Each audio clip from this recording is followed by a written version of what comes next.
Mateus capítulo 6, nós estamos meditando neste grande capítulo do primeiro evangelho, o evangelho de Mateus. O título geral dessas exposições tem sido A Piedade segundo Jesus. Nós já falamos sobre boas obras, sobre ajudar o próximo, sobre dar esmolas. Já falamos, iniciamos aqui também a falar sobre oração e nós aprendemos algumas coisas essenciais. Jesus nos ensinou como nos prepararmos para a oração. Ele disse como nós não devíamos orar. Ele disse qual devia ser a postura que não deve ser encontrada em nós quando estivermos orando. Basicamente, o que ele quis nos ensinar é cuidado com o seu coração. Veja como está o seu coração no momento de orar ao Senhor, né? E também ele quis nos dizer como nós devemos nos comportar diante de Deus nesse momento. Qual é a compreensão correta que nós temos que ter do nosso Deus? Porque isso determina como será a nossa oração. Por isso a expressão do Senhor, não usar vãs repetições. Não pensar que Deus é alguém que está ali para ser convencido de alguma coisa. Como se a nossa oração tivesse um poder mágico, um poder místico de convencer Deus a fazer alguma coisa por nós que Ele não está disposto a fazer. Não, a oração não é uma quebra de braço com Deus, onde nós nos impomos sobre Ele e o convencemos a ter atitudes em relação a nós mesmos, as quais Ele não estava querendo fazer. Antes, Jesus ensinou que a verdadeira oração nada mais é do que uma conversa franca, humilde, que um filho tem com o seu pai. E por isso, já quando entramos aqui na oração dominical, a oração do Senhor, nós percebemos que o Senhor, em primeiro lugar, disse que nós tínhamos que chamar Deus de Pai, né? Pai nosso. Como até o reverendo Jailson notou pela manhã e me disse, de fato, Deus não é apenas o Pai que nos deu o Filho também nos deu o Pai. O Filho compartilhou o Pai conosco, disse, Ele é meu Pai, só meu. Eu sou unigênito. Mas, orem assim, Pai nosso. O meu Pai também é o vosso Pai. A grande dádiva que nós recebemos foi essa, de sermos chamados filhos de Deus. Então, quando analisamos os pedidos de oração até aqui, né, nós percebemos que a prioridade nas nossas orações não somos nós mesmos. E isso sim vai na contramão daquilo que nós estamos acostumados a fazer. Nós somos muito ansiosos na hora de orar, porque nós estamos sempre muito conscientes das nossas necessidades. Nós sabemos o que está faltando nas nossas vidas. Nós sabemos o que está nos inquietando, o que está produzindo em nós sofrimento, dor, angústia. E por isso, quando nós vamos orar, nós vamos com muita sede ao pote, por assim dizer, para tentar já resolver de uma vez aquilo que tanto nos inquieta. E por isso, em geral, aquilo que domina os nossos pedidos de oração tem a ver com a nossa saúde física, tem a ver com os nossos problemas familiares, tem a ver com as nossas necessidades materiais, né? Saúde, família e dinheiro são os 3 grandes pedidos de oração. Em qualquer reunião de oração que nós fizermos, eles vão dominar as listas. Não é interessante que essas 3 coisas foram aquelas que o Senhor permitiu que Satanás tirasse de Jó? Foram as 3 coisas. A primeira coisa, né? O primeiro benefício que o Senhor autorizou Satanás a tirar de Jó foi o dinheiro. Ele de uma hora para outra perdeu tudo que tinha. A segunda coisa que o Senhor autorizou que Satanás tirasse de Jó foi a família. Num segundo ele perdeu todos os filhos. Não perdeu a esposa, mas alguns até pensam que teria sido bom, né? Naquela ocasião, pelo fato de que ela fala aquela declaração tão estranha, né? Ela diz: por que você ainda guarda a sua integridade? Amaldiçoa a Deus e morre.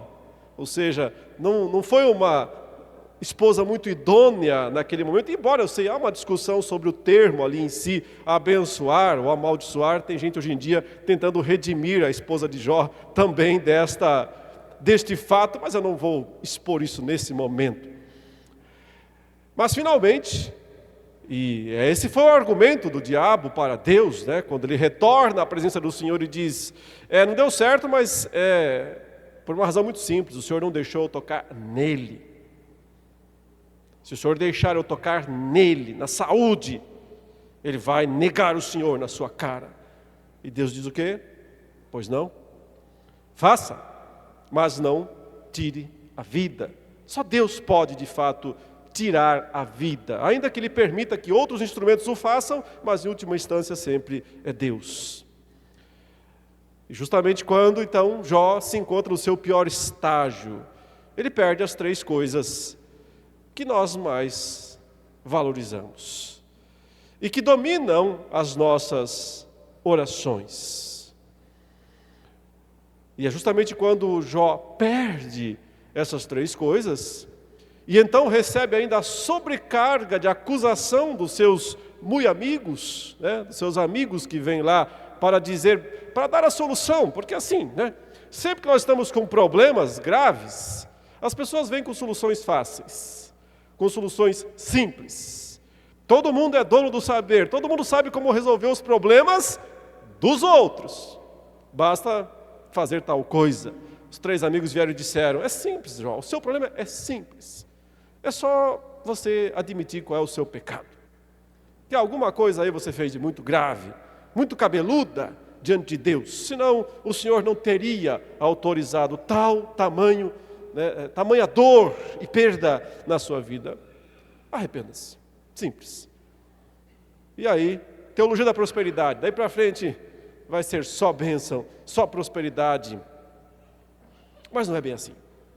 Existem mais coisas no mundo invisível, né? Muito mais do que os olhos humanos, ilimitados e míopes, espiritualmente falando, conseguem enxergar. Quando finalmente Jó pode fazer a sua oração, o Senhor o chama, depois que ele pediu: gostaria de ir perante o Senhor, gostaria de comparecer perante o teu tribunal, gostaria de expor perante o Senhor a minha causa. Era de se esperar que ele fosse lá e pedisse: Deus, me devolva a saúde, Deus, me devolva a família, Deus, me devolva o dinheirinho também, porque não faz muito mal a ninguém, né? Ter um bom dinheirinho no banco. Devolva-me essas coisas todas. Não. Ele não o fez, porque no estágio do seu desenvolvimento com Deus, na sua vida com Deus, finalmente Jó entendeu o que realmente importa. Por isso a sua grande oração no final não pede mais nada para si mesmo. Apenas diz: bem sei que tudo podes, e nenhum dos teus planos pode ser frustrado. Um reconhecimento da soberania do poder de Deus. Essa é a grande lição do livro de Jó. Quer nos dizer basicamente que quem crê, confia. Quem crê em Deus e reconhece quem Deus é, entende e reconhece quem Deus é. Não é alguém que está ali para ser convencido. Ele é grande demais para isso. Quem crê, entende quem Deus é, descansa. Confia nos seus propósitos soberanos. E assim, experimenta um estágio mais avançado no seu relacionamento com Deus. É isso que Cristo está querendo produzir através dessa oração. Por isso, quando Ele ensina os seus discípulos a orar, Ele não diz: peçam por saúde, peçam por família, peçam por dinheiro. Há um espaço para isso, já veremos. Aliás, é sobre isso que veremos agora. Mas como vimos pela manhã, toda a prioridade da oração está no quê? Teu nome, teu reino, tua vontade. Não há pronome possessivo aqui, primeira pessoa do singular, nem plural, né? Nem mesmo plural, muito menos singular. Mas somente para Deus. A prioridade na oração, Jesus disse, é o reino. Buscai, pois, em primeiro lugar o seu reino e a sua justiça. As demais coisas têm o seu lugar, espaço, propósito e valor, mas sempre são as demais coisas. Elas nunca se comparam com o que vem primeiro. Elas são as demais coisas. Sim, genéricas. E vejam agora o quarto pedido que Jesus nos ensinou a orar, no verso 11, que era algo mais genérico do que isso. O pão. O pão nosso de cada dia dá-nos hoje. E vejam, esta quer você considere que existam 6 petições, quer você considere que existam 7 petições na oração do Senhor, esta aqui é a única para necessidades físicas. Sim, há espaço para que coloquemos diante do Senhor as nossas necessidades físicas. Afinal de contas, está aqui o pão nosso de cada dia. Dá-nos hoje. Há espaço. Mas não há razão, não há motivo, não há legitimidade em que as necessidades físicas dominem a nossa oração. Se nós passamos a maior parte do tempo a orarmos, colocando diante do Senhor nossos problemas físicos, não estamos orando como convém. Não significa que o Senhor vai rejeitar a nossa oração. Não significa que o Senhor vai virar o rosto para nós. Porém, certamente o Senhor estará percebendo que nós ainda somos infantes demais. Que nós não conseguimos ainda ter uma boa conversa com Ele. Que nós somos aquela criança recém-nascida, que a única coisa que ela sabe pedir para a sua mãe ou para o seu pai é comida. Ela não aprendeu outras coisas ainda. Ela só sabe pedir o básico. Ela só sabe pedir aquilo que atende às suas orações. Observem, um pai e uma mãe não rejeitam o pedido, porque querem o bem dos filhos. E vão dar a papinha. E vão dar aquilo que o filho está pedindo. Mas nenhum pai, nenhuma mãe quer que o filho fique assim para sempre. Nenhum pai ou uma mãe quer que o filho passe a vida inteira só pedindo papinha.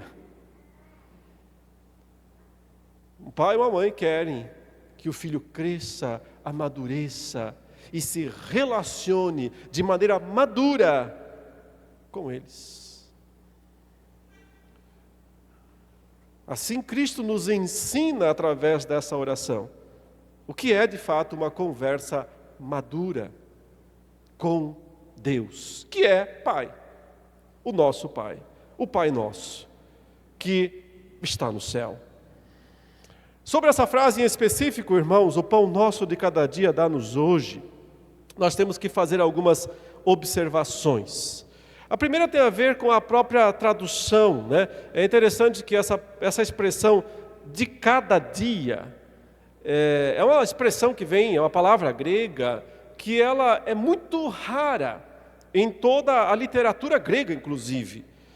Alguns estudiosos até acreditam que os discípulos, ou que o próprio Jesus inventou essa palavra, criou essa palavra. Isso não é não tem uma evidência definitiva disso, porque é possível encontrar variações desse termo, mas é difícil traduzir o que ele quer dizer com o pão nosso todo dia, o pão nosso de cada dia, o pão nosso, talvez podemos dizer, cotidiano. Contudo, se nós considerarmos o que Jesus fala um pouco mais para frente, aqui no capítulo 6 ainda, de Mateus, o sentido pode ficar mais claro. Lembra que ele falou? Não andeis ansiosos pela vossa vida, quanto ao que haveis de comer ou beber. E aqui ele está falando de comida, pão. Ainda que é o alimento básico.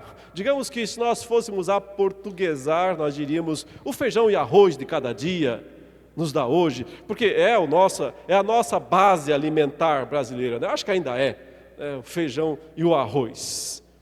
Para o judeu é o pão. Mas é verdade que para nós também, cada vez mais o pão ocupa espaço grande da nossa dieta, né? Afinal, as padarias se proliferam por aí, a gente está sempre buscando um pãozinho fresquinho. Mas ainda assim, para nós, o pão é a base do alimento lá de manhã, não ao longo do dia. Mas para o judeu era, né? Aqueles dias, para o dia todo. Era o feijão e o arroz mesmo. A ideia aqui é aquilo que é o centro, aquilo que é o alimento fundamental.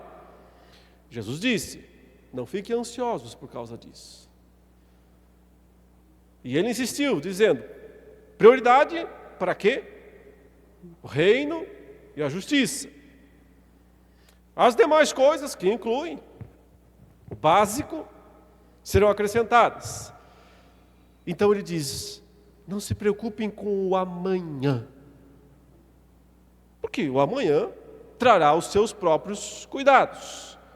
Basta ao dia o seu próprio mal. Então quando ele diz que nós devemos pedir pelo pão de cada dia, na verdade é o pão de hoje. É o pão de hoje. A ração diária. O pão de agora. Não é o de amanhã. Porque o Senhor aqui, não é uma proibição absoluta, óbvio. Você pode eventualmente pedir, Senhor, me ajude a amanhã ter o que comer, me ajude a depois de amanhã ter o que comer. Mas essencialmente, ele diz que nós temos que basta a preocupação com o dia de hoje. Então, também aqui está o remédio para a ansiedade. A ansiedade está frequentemente em antecipar aquilo que não se controla. Em tentar de alguma maneira controlar o amanhã. Aí nós temos que reconhecer e aceitar que o amanhã não está sob o nosso controle. Nem o hoje está. Mas ao menos hoje eu posso pedir ao Senhor, me dá o pão de hoje. Claro, isso implica numa constante e total dependência de Deus. Todo dia eu tenho que pedir, me dá o pão de hoje. Amanhã eu pedirei pelo de amanhã. Depois de amanhã, eu pedirei pelo depois de amanhã. Eu não vou antecipar as coisas. Eu vou permanecer dentro desse meu relacionamento diário de dependência do Senhor. Um segundo aspecto importante aqui é o que é pedido. Eu já antecipei um pouco, né? O pão. Então, isso implica em moderação. O mais básico, o aspecto mais básico das nossas necessidades físicas. Contentamento. Não foi o que o Senhor disse? Se nós tivermos com o que nos vestirmos, se tivermos o que comermos, tá bom. Estejamos satisfeitos. Pedindo o básico, o que vier de extra será muito bem-vindo. Tudo que vier a mais, lembra que sempre é assim, as demais coisas vos serão acrescentadas. Nos contentando com o básico, o demais é bônus. O além disso é lucro, se já estamos satisfeitos, diz o apóstolo Paulo, com o básico. Como também disse o Salmo, né? O autor dos Provérbios, ele disse: Senhor, que eu não seja nem muito rico e nem muito pobre. Porque nas duas situações o risco de tentação é muito grande. Muito pobre eu vou ficar ingrato e reclamando do Senhor. Muito rico eu não vou mais estar nem um pouco interessado e preocupado com o Senhor. Mas pedindo pelo pão diário, todo dia por esse pão, eu estou sempre com Deus. E estou sempre buscando a presença dEle. E o terceiro aspecto dessa petição, vejam, ele não diz o meu pão de cada dia. Ele diz o nosso. O nosso pão. O pão nosso de cada dia. Porque se desde o início o Senhor disse que nós devíamos estar preocupados com as necessidades uns dos outros, e ter o nosso coração franqueado para as necessidades dos outros, também aqui não faria sentido Ele nos ensinar a orar dizendo: peça ao Senhor o teu pão. Ninguém jamais deveria estar feliz e satisfeito, olhando para a sua própria mesa farta e cheia, sabendo que outras mesas de irmãos estão vazias. Nenhum crente poderia se sentir satisfeito em tal situação. Porque seria o mesmo que uma parte do corpo não se preocupar com a outra parte do corpo. A mão não se preocupar com a perna. O braço não se preocupar com o pé. A orelha não se preocupar com o nariz. Desde que a orelha esteja quentinha, o nariz que se vire. Desde que as mãos estejam com luvas, os pés podem ficar sem meias. É assim que funciona na prática o corpo? Não. Porque o corpo precisa estar integralmente cuidado, integralmente protegido, integralmente alimentado. Por isso Deus planejou o corpo de maneira que o nosso próprio sistema manda tudo o que é necessário para cada uma das partes do nosso corpo. Um belo exemplo que nós frequentemente não seguimos. Não há espaço, meus irmãos, para egoísmo na oração. O pastor Jesus falou sobre a Eulândia, né? Hoje pela manhã. Não há espaço para o culto do eu na oração. Toda oração deve sempre ser nesse sentido, né? Uma oração pública, comunitária, no plural. Tudo que eu quero para mim, eu tenho que querer para os outros.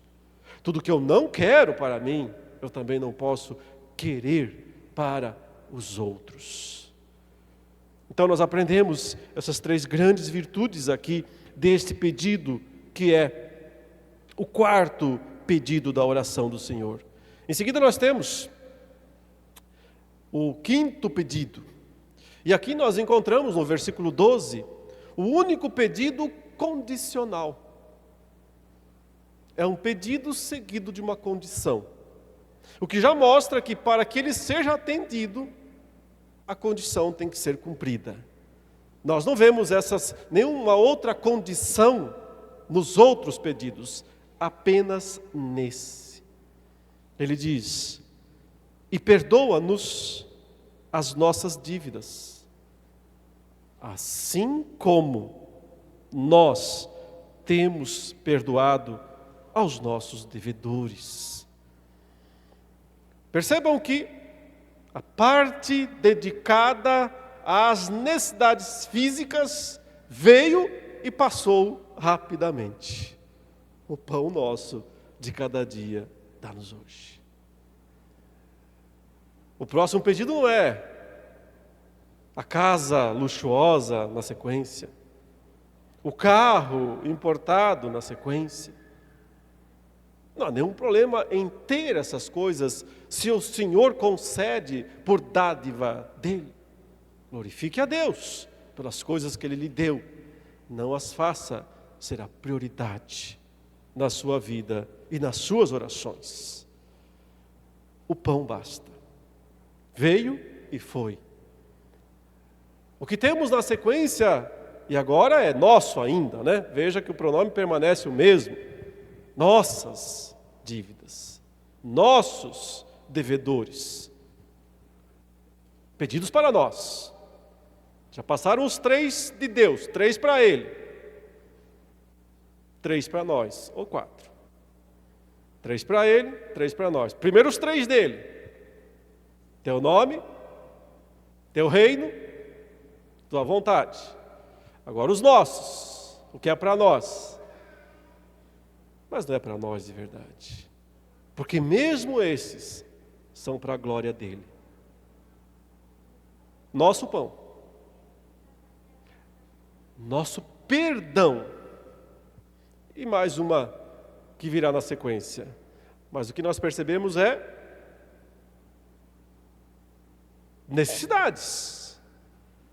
Que tipo de necessidades? Espirituais.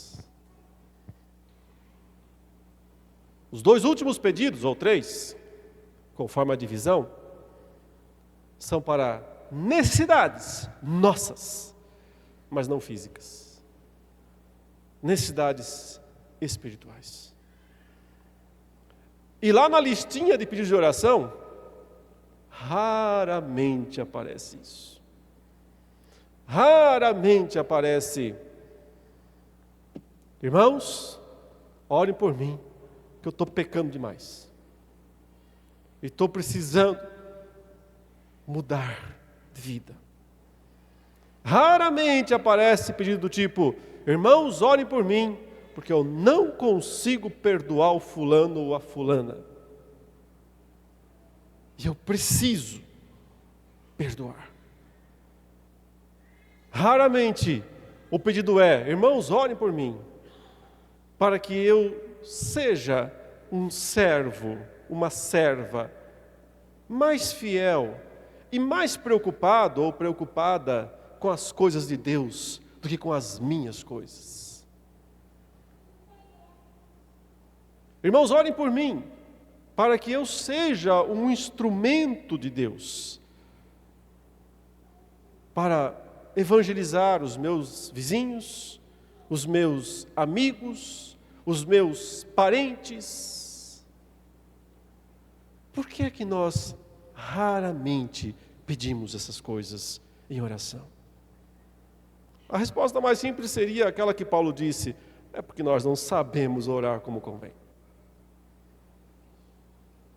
E se não fosse a intercessão do Espírito de Deus, que até geme, diz o apóstolo Paulo, e agora nós podemos entender um pouquinho por que o Espírito geme. Porque as nossas orações são ruins demais. As nossas orações são fracas demais. São erradas demais. Dá muito trabalho para o Espírito Santo. Traduzir, interpretar. É como se às vezes o Espírito fizesse assim: nós estamos orando e Deus, o Espírito falando: não, Deus, não é nada disso, não é nada disso que Ele está falando. Nós estamos falando: Deus, me dá isso, me dá aquilo. O Espírito: não, Deus, não é nada disso, esquece, Ele não sabe o que está falando, não é isso não. O que Ele precisa é isso, é isso, é isso, é isso. Tem que gemer, com gemidos inexprimíveis, diz o apóstolo Paulo.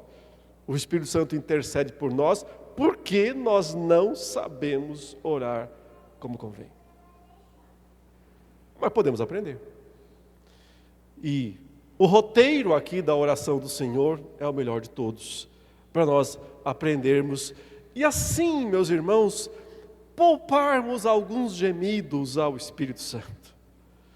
Diminuirmos um pouco o sofrimento desse tão amado, Espírito de Deus que está em nós, e que cada vez que nós abrimos a boca para falar com Deus, Ele sai dizendo: lá vou eu de novo, consertar os problemas. Nós temos 3 pedidos para a glória de Deus. Nós temos 2 ou talvez 3 pedidos para as nossas necessidades espirituais. Nós temos somente um pedido para as nossas necessidades físicas. Isso já nos diz muito, não é?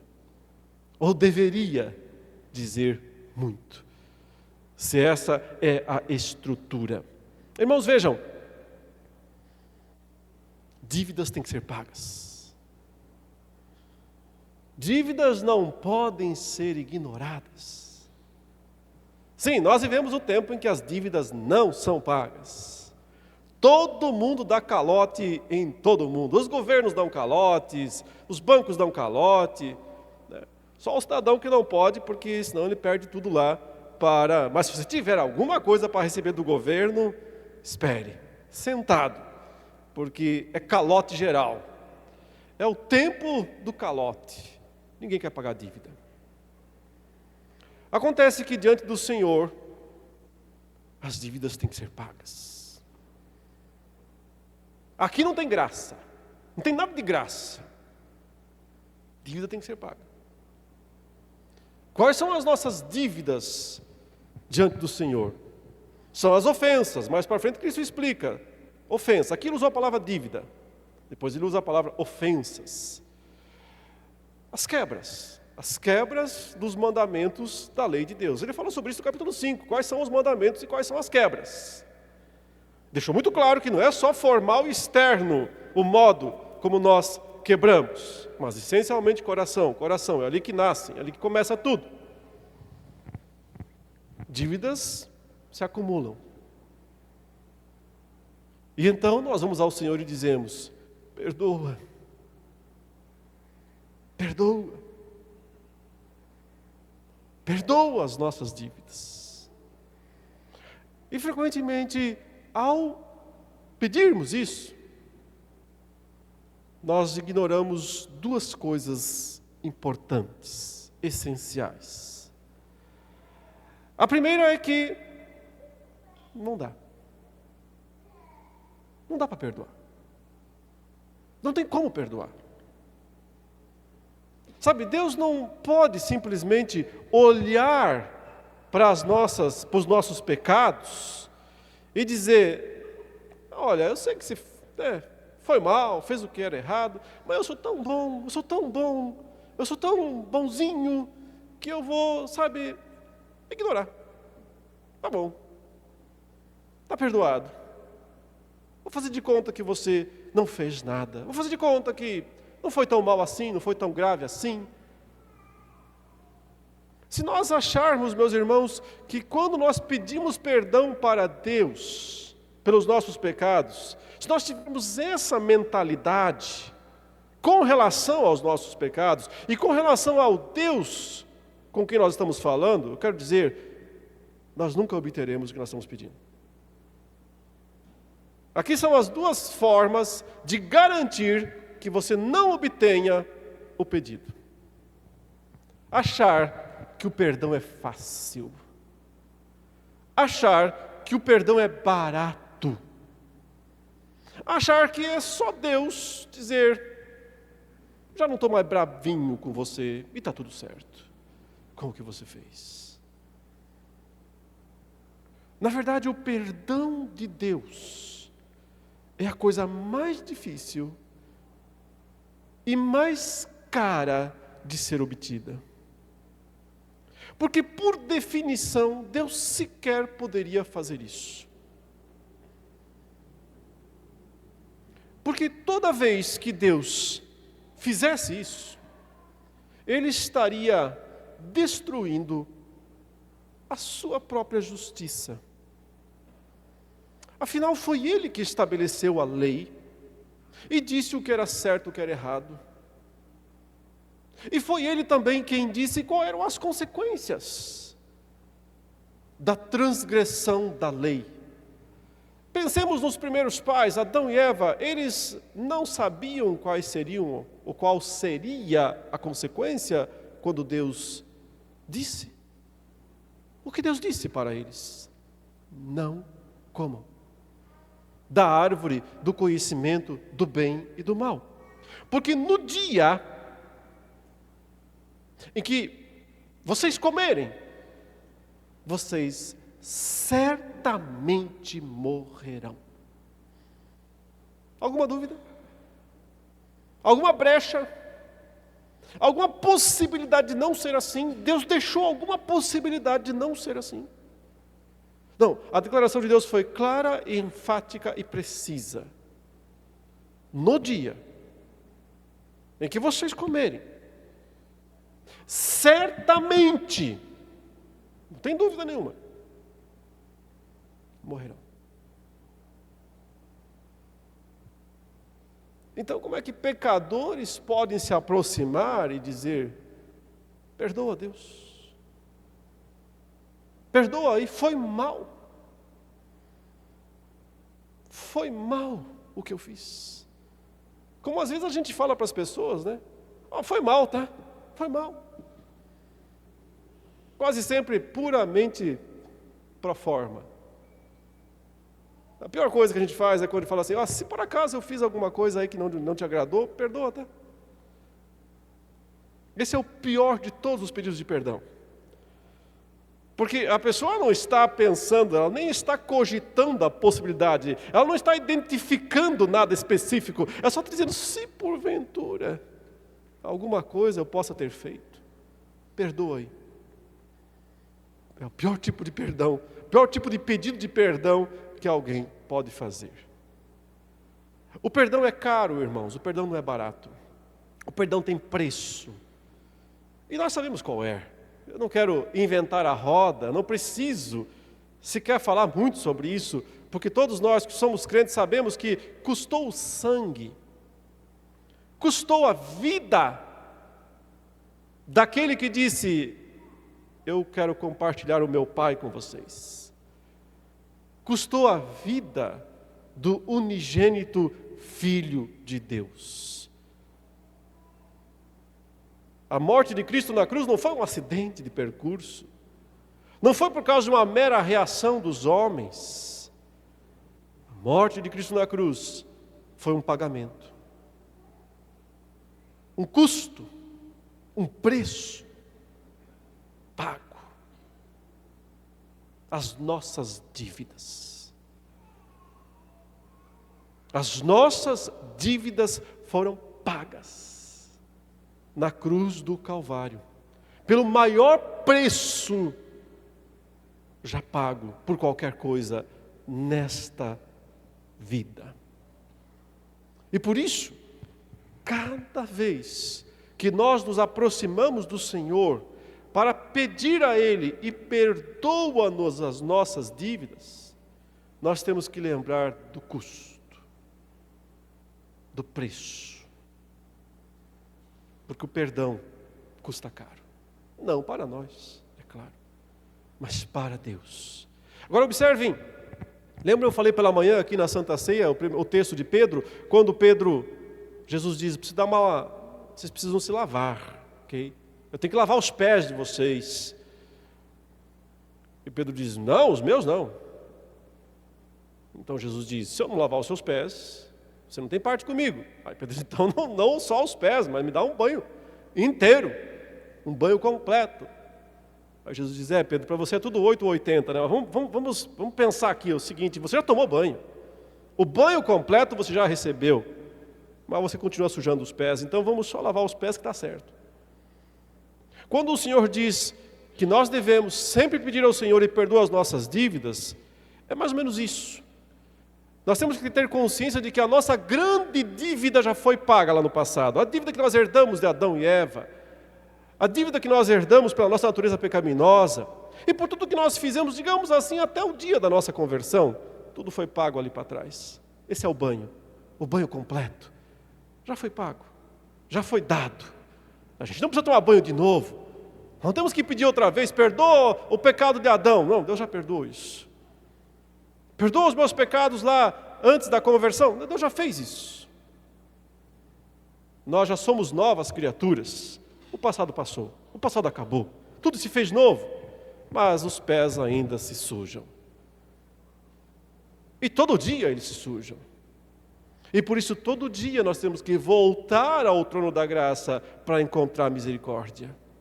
E todo dia nós vamos lá e dizemos: lava o meu pé de novo, Senhor, porque eu sujei ele mais uma vez.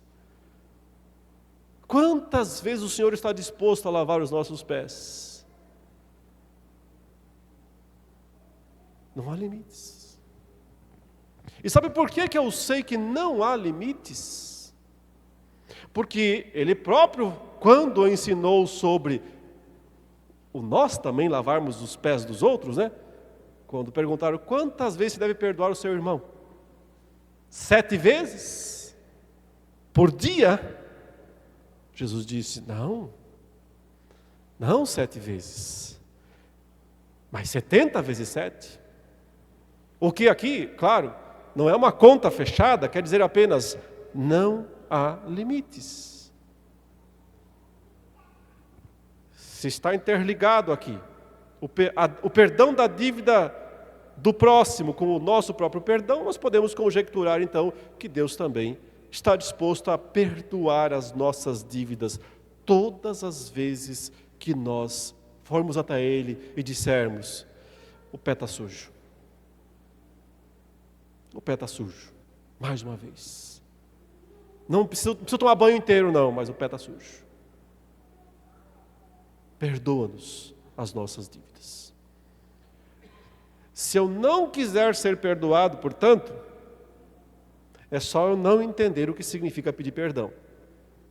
E ir até Deus achando que é fácil e barato. E ir até Deus achando que é só uma questão de Deus dizer: tá bom, tá tudo certo. Se eu quiser ser perdoado, primeiro eu tenho que entender o que é o perdão, o custo do perdão, que não foi baixo.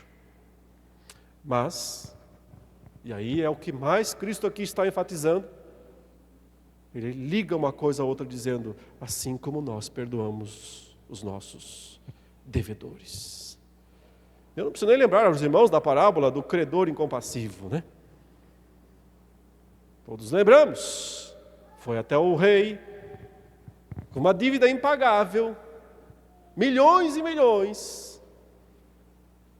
Perdoa, rei, a minha dívida.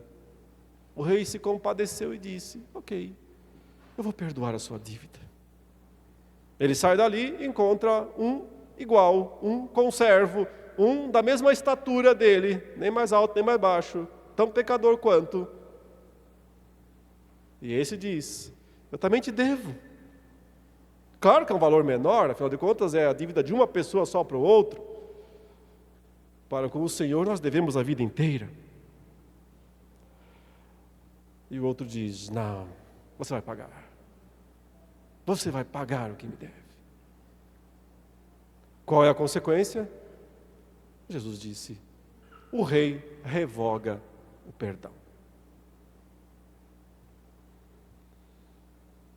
Se nós não estivermos dispostos a perdoar os nossos devedores, aqueles que falham constantemente contra nós, também o Senhor insiste aqui dizendo: não há o que esperar de Deus esse perdão. Porque nós demonstraríamos, e aqui está o ponto, nós demonstraríamos com isso que nós não sabemos o que é o perdão. Que nós não entendemos quem é o Deus que perdoa e que nós também não entendemos a gravidade dos nossos próprios pecados diante do Senhor. Então isso nos colocaria numa posição de não regenerados. Numa posição de não verdadeiramente salvos. E é justamente por isso que não podem ser perdoados. Mas quando nós reconhecemos que nós somos pecadores, que fomos perdoados, que somos perdoados, e consequentemente, por mais graves que sejam as falhas dos outros, para conosco, mas nós estamos dispostos a perdoar, nós mostramos então um coração de fato regenerado. Mas alguém pode perdoar um crime tão bárbaro? Alguém pode perdoar quando alguém assassina seu cônjuge, quando alguém assassina seu pai, assassina seu filho? Esses pecados são perdoáveis? Até mesmo esses. Até mesmo os piores pecados. Ainda que isso não exclua justiça que Deus possa fazer. Não é errado desejar que o Senhor faça justiça. Aliás, Deus também quer que peçamos isso, né? Buscar o seu reino e a sua justiça. Mas paradoxalmente, enquanto nós ansiamos para que Deus faça justiça, nós não carregamos as dívidas dos outros. Perceba, quando alguém deve algo para você, os dois carregam a carga. Também o que nós temos para receber é uma carga a ser carregada. É um peso que nós podemos abrir mão pela graça. Deixando cada um que acerte suas contas com Deus. O perdão que eu dou a outra pessoa não necessariamente é o perdão que Deus dá a ela. Deus pode não perdoá-la, por razões dele, de acordo com a redenção. Mas isso não é assunto nosso. O nosso assunto é não carregar dívidas. Aliás, nós só temos uma dívida que nós carregamos. Paulo diz, é o amor. Essa é a única dívida impagável, a qual nós constantemente levamos e de bom grado. E finalmente, meus irmãos, o verso 13 diz, e não nos deixes cair em tentação, mas livra-nos do mal. Alguém pode ver aqui dois pedidos, ou um só. De fato, parece mais um do que dois, ainda que sejam duas partes. Tem uma sentença, e então tem uma conjunção adversativa, e então tem outra sentença, né? Não nos deixes cair em tentação, mas.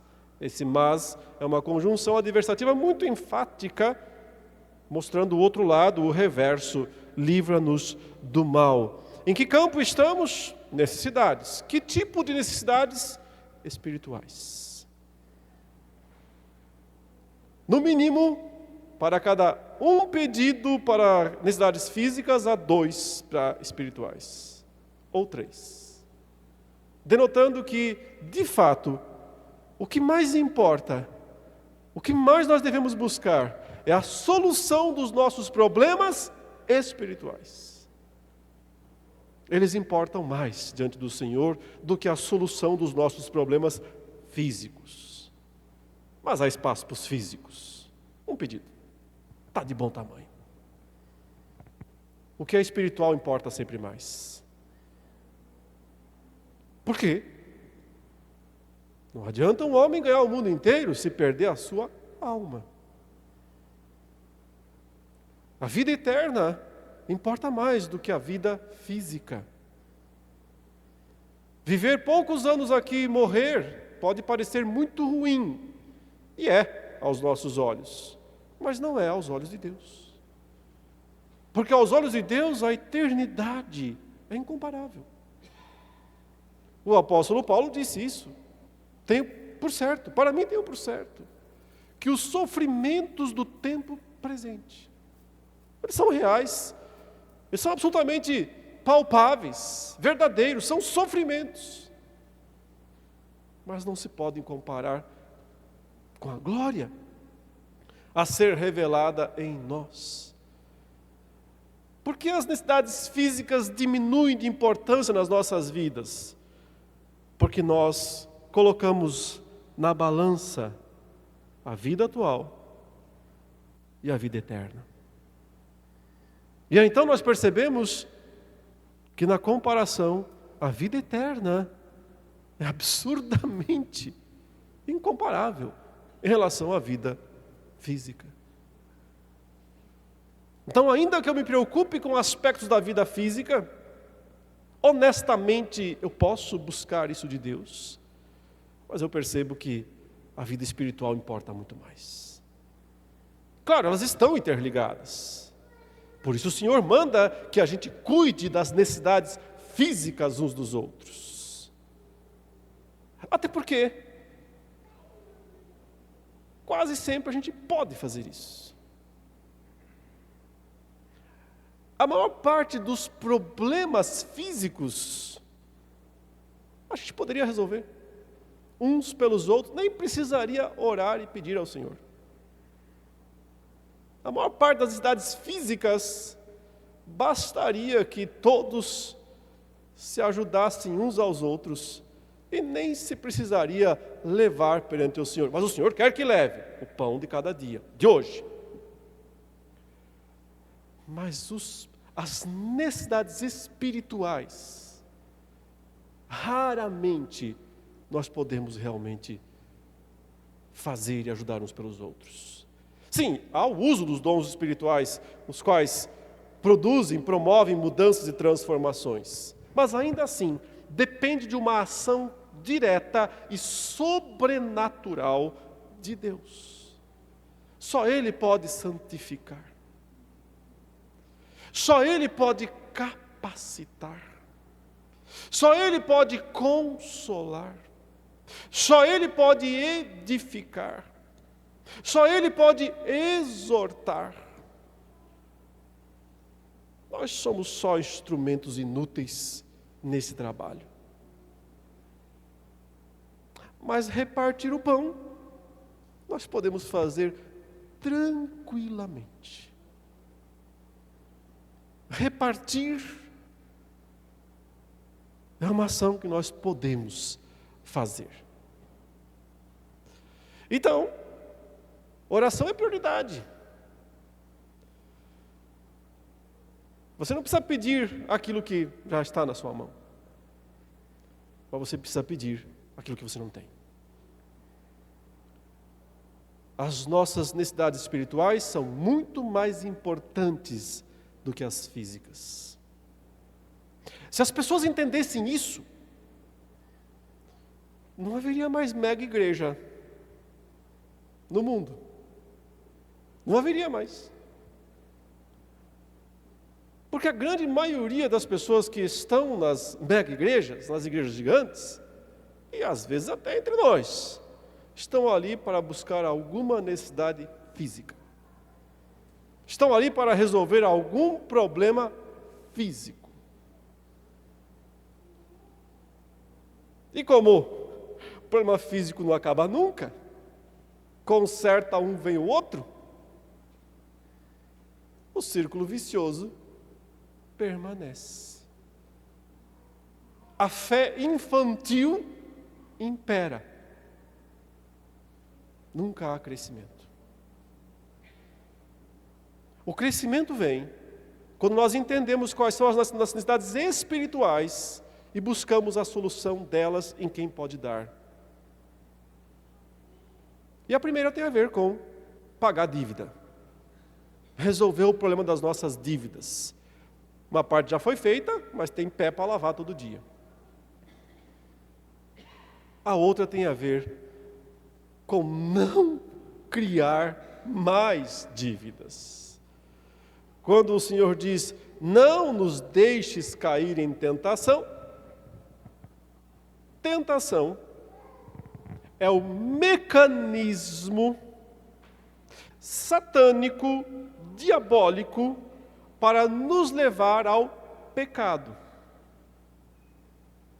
É interessante quando Tiago, faz aí a genealogia do pecado, lá na sua carta. E ele coloca aqui tentação como o fator preponderante disso. Mas faz uma ressalva. Ele diz, Deus não tenta. Deus não tenta a ninguém. Porque o que é tentar? palavra já diz. É induzir, é conduzir alguém para que peque. Deus não é o tentador. Quem é o tentador? Então, o tentador aí, né, o sistema da tentação tem dois agentes. Dois agentes atuam no processo de tentação. Mas eu não estou excluindo Deus disso. Já veremos o que é que Deus, qual é a parte aí de Deus nessa história. O tentador por excelência é o diabo. Ele é o tentador por excelência. Aliás, é assim que os evangelhos o chamam. O tentador. Aproximando-se o tentador, disse. Justamente quando ele tentou Jesus. Mas Tiago também diz que nós mesmos tentamos a nós mesmos. Que a tentação também nasce em nós, na nossa natureza decaída. A tentação se origina em nós. Então aqui é uma simbiose, né? Terrível. É uma junção aqui, porque nós temos nossa própria capacidade de nos auto-tentarmos, potencializada pela externa e maligna ação do diabo. Então, essa cadeia produtiva vai se desenvolvendo e dá à luz ao pecado. Essa cadeia reprodutiva, eu quis dizer, ela vai se desenvolvendo até dar à luz ao pecado. Deus não tenta ninguém. Então quer dizer que Deus fica de longe, só observando? Então quer dizer que Deus vira o rosto e diz: vocês que se virem? Não. O que Deus faz? Deus prova. A palavra provação, ação de Deus. A palavra tentação não é ação de Deus. Mas não é a mesma coisa? No fundo não é a mesma coisa? Provação e tentação. Por que eu posso dizer provação é de Deus? Tentação não é de Deus. Tentação é do diabo. É só uma questão de o agente e a intenção. Voltemos ao caso de Jó. Qual foi a questão? O diabo foi e disse: eu quero autorização para tentá-lo. Como? Tirando as três coisas que os homens mais valorizam. Deus disse o quê? Autorizado. Pode fazer. Então vejam que em última instância, o que aconteceu com Jó não veio do diabo. Ele foi só o intermediário da história. Em última instância, foi Deus que autorizou. O diabo vai e age. O que ele está fazendo? Tentando. E Deus está fazendo o quê? Através da tentação do diabo sobre Jó. Provando. É a mesma ação. É o mesmo episódio. É o mesmo acontecimento. É o mesmo acontecimento na vida de uma pessoa, mas com duas perspectivas, porque são agentes distintos. No mesmo evento, o diabo está tentando. No mesmo evento, Deus está provando. Qual é o objetivo do teste, da tentação? Induzir ao pecado. Para que, como disse Satanás, ele vai negar na sua cara pecado. A intenção satânica é pecado, queda, negar na sua cara. Qual é a intenção, o propósito de Deus na mesma ação? Aquilo que Pedro fala na sua primeira carta. Exultem, alegrem-se, ainda que sejais testados por várias tentações. Provados por várias tentações. Para que o valor da vossa fé, muito mais precioso do que o ouro depurado por fogo, redunde em honra, glória e louvor ao nome de Jesus. A provação objetiva, o amadurecimento. A tentação objetiva, o pecado. É justamente a nossa reação que vai dizer qual foi o resultado. Pedro, no momento em que se achava mais forte, disse ao Senhor: nunca vou te abandonar, esses aí eu não coloco fé, mas eu estou com o Senhor até o fim. Jesus disse: Pedro, Pedro, eu tenho uma boa e uma má notícia para te dar. Qual você quer primeiro? Não, o Senhor não deu opção. Ele foi logo dizendo: Satanás reclamou sua alma. Satanás fez lá um protocolou na seção celeste de protocolos. Peço autorização expressa para testar esse camarada no limite. Peço autorização expressa para peneirá-lo como trigo. Eu quero passar a peneira nele, não vai sobrar nada. Só tem palha. Não tem trigo, só tem folha. Eu quero passar a peneira. Pedro, fui informado que o diabo solicitou tal autorização. E você acha que essa é a má notícia? Não, essa não é a má notícia. Tem uma pior. A má notícia é que foi autorizado.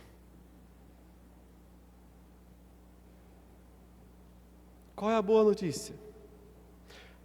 Cristo diz: eu também fiz um protocolo. Eu também fiz um pedido expresso para a autoridade judicial celeste. Eu pedi o seguinte: que a tua fé não morra.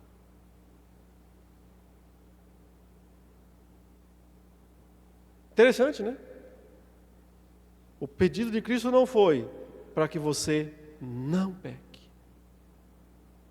Até porque o Senhor disse: você vai.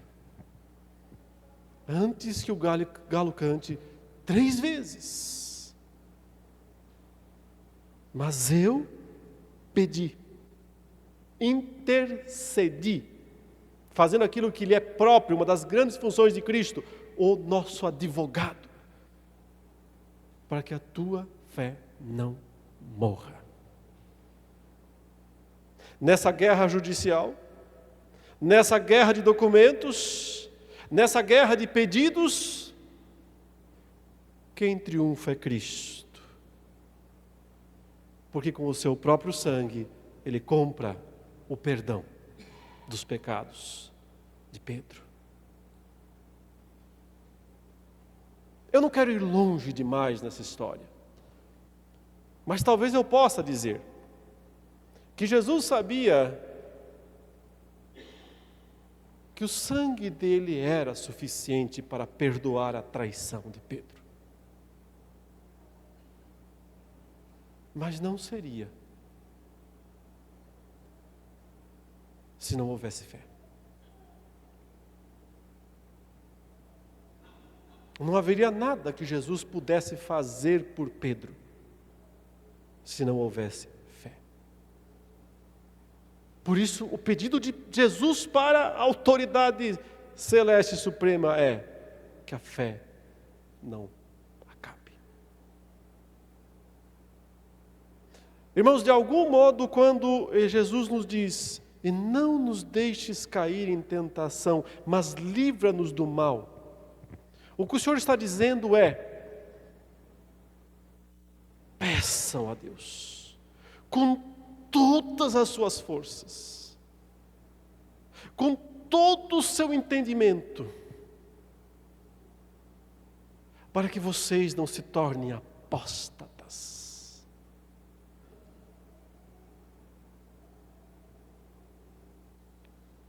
Para que esse processo inteiro, que começa com tentação, mas termina com apostasia,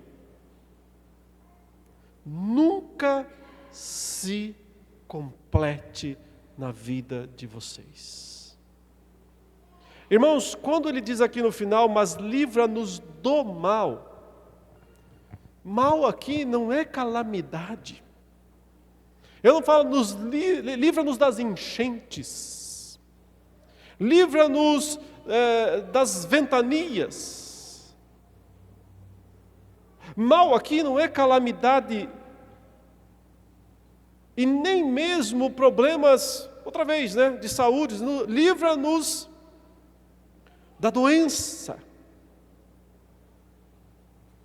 Esse mal aqui, parênteses, nós podemos pedir ao Senhor que nos livre daqueles males. Tem um pedido por necessidade física. Mas esse mal aqui, não é mal com L, não é mal com L, é mal com U. Sei, não dá para colocar na frase porque fica gramaticalmente imprópria a frase. Mas uma excelente tradução seria colocar aqui a palavra maligno. Não nos deixes cair em tentação, mas livra-nos do maligno. É o título que é dado a Satanás nos evangelhos. O maligno. Isso aqui, meus irmãos, é guerra espiritual.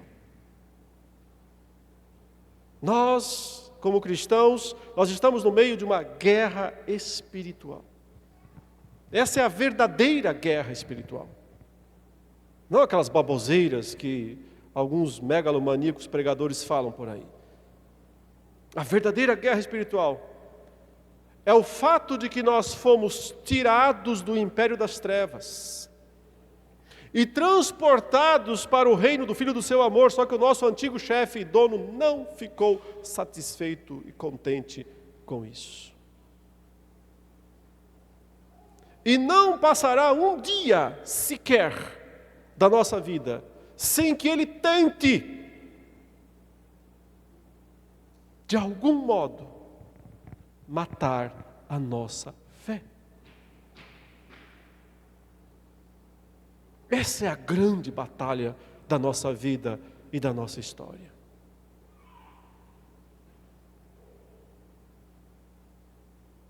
Eu roguei ao Pai, Jesus disse para Pedro, que a sua fé não morra, não desfaleça, não se acabe. Porque enquanto existir, há recurso. Enquanto existir, há perdão. E finalmente, irmãos, a tentação tem níveis. Alguns pregadores, intérpretes, quando expõem essa passagem, isso vem desde a tradição puritana. Eles costumavam falar sobre justamente aquele momento da vida quando existe a tentação máxima.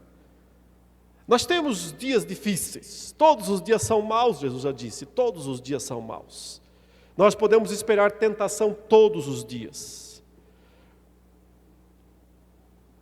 Mas há aquele momento específico em que o diabo vai e protocola o pedido fatal. E protocola diante do Senhor o pedido máximo. Eu peço autorização para testar tal pessoa no limite máximo. Os puritanos chamavam isso de o dia mau. E o que é o dia mau? É Paulo, em Efésios 6, portanto tomai toda a armadura de Deus, para que possais resistir no dia mau. Sabe qual é a palavra mal lá em Efésios 6? É essa daqui, a mesma. Livra-nos do mal. O dia mau seria aquele dia, que não é um dia de 24 horas necessariamente, é aquele momento da tentação máxima. É aquele momento em que Satanás vem com tudo, contra as nossas vidas, para produzir novos apóstatas.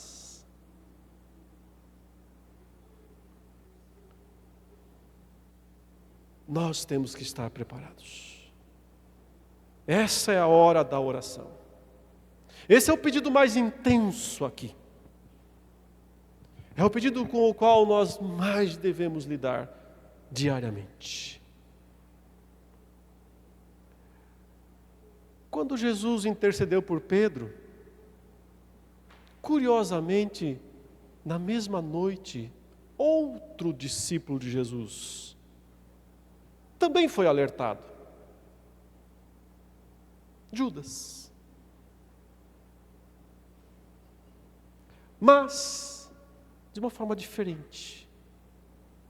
É interessante que Jesus não tenha chamado Judas de lado e dito: Judas, rapaz, eu vejo que você é uma pessoa muito apegada ao dinheiro. Eu vejo que esse tempo todo comigo, você não conseguiu superar esse apego seu. E agora vai chegar um momento, Judas, em que o teste vai ser terrível para a sua vida. Você vai ter a oportunidade de ganhar muito dinheiro, às custas de me negar. Mas eu roguei ao Pai. Não. Mistério soberano da eleição. Um discípulo não é alvo da intercessão de Cristo, o outro é. Na mesma noite, 2 negam, 2 traem, 2 vão embora, 2 choram, 2 se arrependem.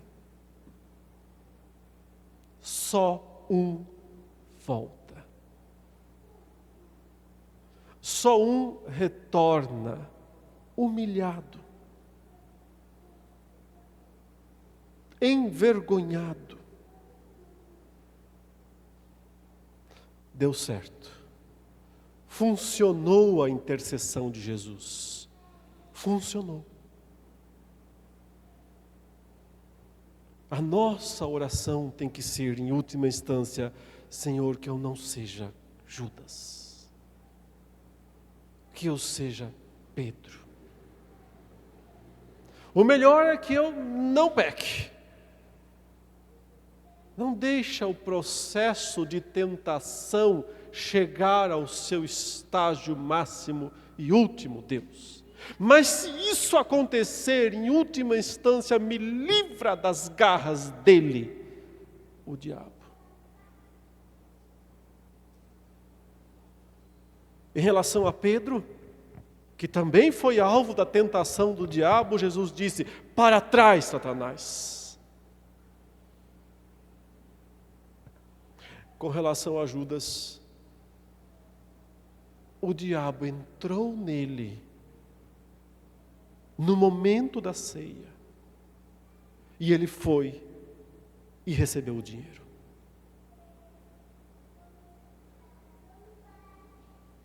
Por isso a nossa oração tem que ser: Senhor, de tudo que eu tenho para te pedir, de tudo que eu aprendi até aqui a pedir ao Senhor, tem algo que eu entendi, que isso não pode acontecer comigo. Me livra do maligno. Pois teu é o reino, o poder e a glória para sempre. Em outras palavras, porque só o Senhor pode fazer isso. Porque todas esses pedidos de oração só são possíveis através do Senhor. Há uma discussão enorme aqui sobre essa última frase, se ela deveria ou não ser incluída na oração. Na versão católica, vocês sabem, o catolicismo tirou essa parte final, eles não contam. A oração do Pai Nosso, na versão católica, termina com: livra-nos do mal. Amém. Só isso. Nós, protestantes, aceitamos essa última frase, pois teu é o reino, o poder e a glória para sempre. Amém. A discussão aqui, meus irmãos, é porque esta frase ela não aparece em muitos dos antigos manuscritos, até dos mais importantes. Aparecem em alguns também importantes, mas ela provavelmente não tenha sido uma frase original proferida por Jesus. A probabilidade é maior para isso, mas ninguém consegue fechar a questão. Contudo, é muito provável que essa frase tenha sido dita por Jesus em outros momentos, em outras ocasiões. Ela também está na velha aliança, que declara em alguns momentos que Deus é dele o reino, dele é o poder e dele é a glória. Ela aparece nas primeiras interpretações da fé cristã, por exemplo, no Didaquê, que é um dos primeiros textos produzidos pelos cristãos ainda no primeiro século, o chamado Ensino dos Apóstolos. E por isso, não há nenhum problema em aceitá-la e proferi-la. E ela é um excelente término para a oração do Senhor. Ainda que alguém talvez prefira não incluí-la, é uma atitude justa e honesta, mas também é uma atitude justa e honesta incluí-la e terminarmos com ela, porque ainda que talvez não estivesse aqui nessa parte do Evangelho, ela faz justiça ao restante das Escrituras. Como Jesus não quis nos dar uma oração decorada, mas um modelo de oração apropriado, cabe tal declaração no final da sua oração. Porque de fato é um reconhecimento de que Deus é o Senhor de tudo e de todos. A Ele nós recorremos, com a confiança de que Ele ouve e atende às nossas orações segundo a sua vontade. Que Deus nos abençoe, irmãos, e que também nos ensine a orar. Esse é um ensinamento que nós precisamos receber diariamente. Talvez seja a coisa mais importante para nós, hoje em dia, aprender a orar. Esse modelo aqui é extremamente apropriado. Eu os convido agora, ao som dos instrumentos, a se colocarem em pé e a orarmos através deste hino, deste cântico, que fala sobre a nossa comunhão preciosa com o Senhor, justamente em oração.